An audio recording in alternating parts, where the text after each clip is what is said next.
नमस्कार, मैं संजू सरन आपको एक अपनी कविता सुनाती हूँ। कविता का शीर्षक है बावरा मन।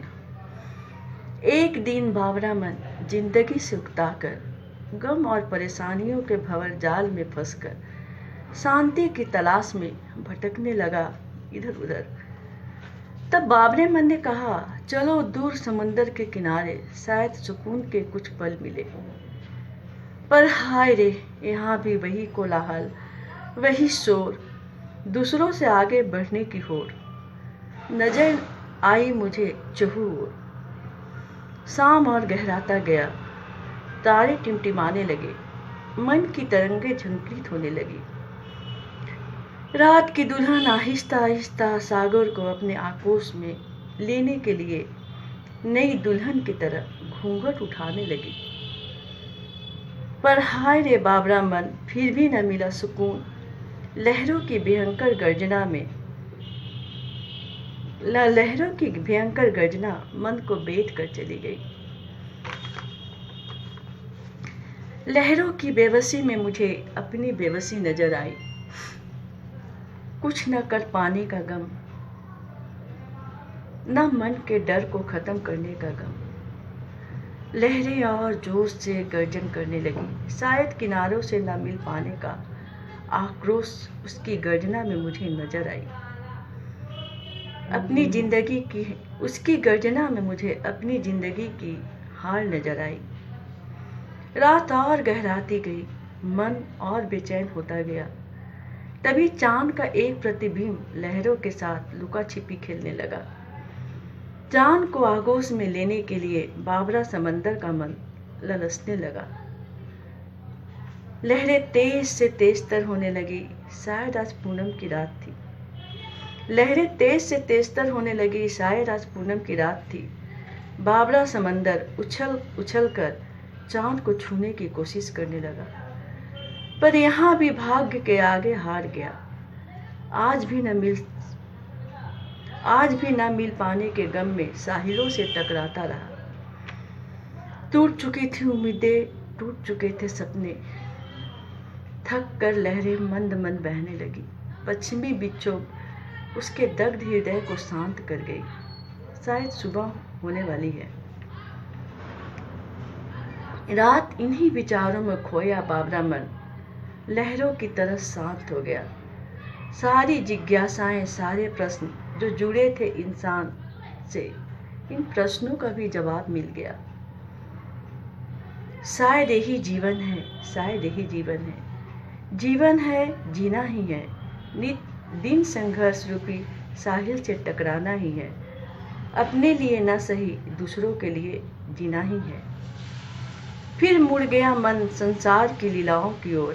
घर पहुंचा तो देखता है अपने लोग खड़े हैं, आंखों में आंसू की धार लिए, मेरे आने के इंतजार में।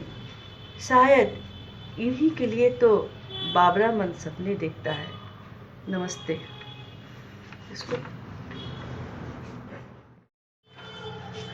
नमस्कार, ये है फलक की कहानियों का अद्भुत संसार। किस्सा, कहानी, कहानियाँ, जिसमें हम लिखते हैं खुद को। मैं संजू सरन एक कहानी सुना रही हूँ। कहानी का शीर्षक है कटाक्ष। सरला देवी एक बहुत बड़ी समाज सेविका थी। इनके व्यक्तित्व का क्या कहना। इनकी तूती केवल अपने इलाके में ही नहीं, बल्कि दूर दूर तक इनकी तूती बोलती थी। हर समारोह की वे जान थी, चाहे वह नारी मुक्ति से जुड़ा कोई समारोह हो या सांस्कृतिक कार्यक्रम का। सभी जगह उनकी पहुंच थी। नेता, अभिनेता सभी सरला देवी को अपने कार्यक्रम में आमंत्रित करते थे। उनके डर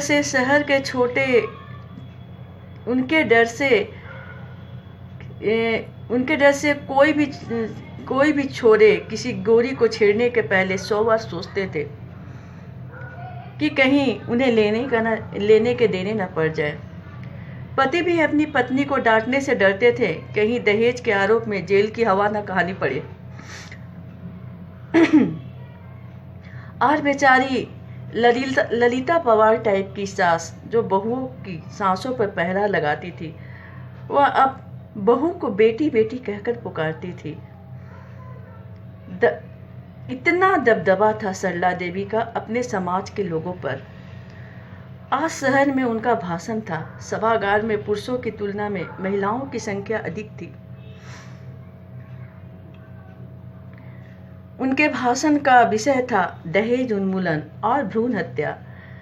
अपने भाषण में उन्होंने महिलाओं को आगे बढ़ाने तथा खुद अपनी लड़ाई को लड़ने के लिए प्रेरित किया।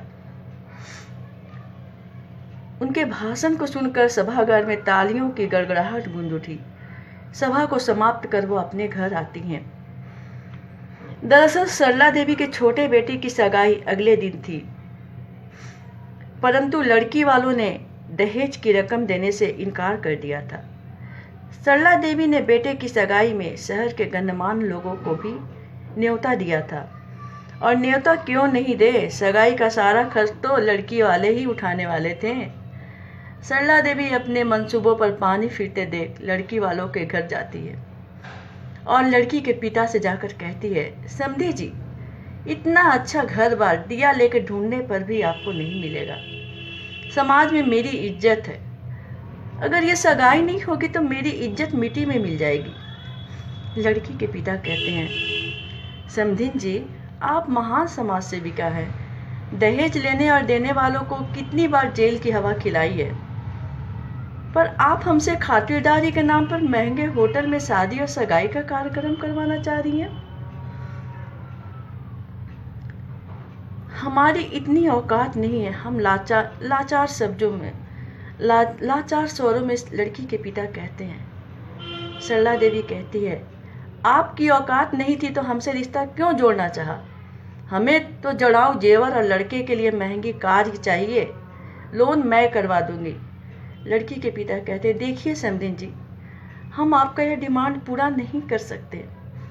हमने तो आपको समाज के लोगों के लिए लड़ते देखकर बेटी के रिश्ते की बात की थी, परंतु यहाँ उल्टा हुआ। तभी सरला देवी कहती है, हाथी के दांत दिखाने के और खाने के और होती है समधी जी। लोगों के सम्मुख आदर्श की बातें करती हूँ, पर यह जरूरी नहीं कि खुद पर भी अमल करूँ। आप समझ गए ना? हाँ समधिन जी, समझ गए। कथनी और करनी में फर्क होता है। अब वो रिश्ता नहीं हो सकता। लड़की के पिता कहते हैं, अब ये रिश्ता नहीं हो सकता। लड़की के पिता कहते हैं। सरला देवी समधी जी का मुंह ताकते रह जाती है। यहीं तक ये कहानी, यहीं तक। अगली कहानी के साथ फिर मैं मिलती हूँ। सभी को मेरा नमस्कार।